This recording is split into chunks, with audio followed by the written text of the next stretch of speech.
একটি ছোট্ট গ্রামে থাকত মলি। তার পরিবারে ছিল মা, বাবা, 2 বোন, 1 ভাই আর সবার ছোট সেই মলি।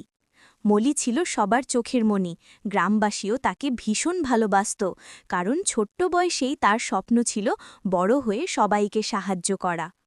কিন্তু হঠাৎ একদিন সবকিছু বদলে গেল। তার বাবা মারা গেলেন। সংসারে নেমে এলো অন্ধকার। পর্যাপ্ত খাবার থাকত না। মায়ের মুখে চিন্তার ছাপ লেগেই থাকত। তবুও ছোট্ট মলি থেমে থাকল না।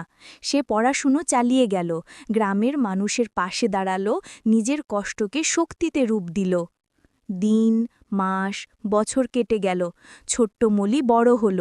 কঠোর পরিশ্রম আর একাগ্রতায় সে একদিন তার স্বপ্ন পূরণ করল। সে পড়াশোনায় সফল হয়ে গ্রামের গর্বে পরিণত হল। তার সাফল্যে শুধু তার পরিবার নয়, পুরো গ্রাম খুশিতে ভরে উঠল। মলি প্রমাণ করল, কষ্ট যত বড়ই হোক, সাহস আর স্বপ্ন থাকলে জীবনে জয় নিশ্চিত।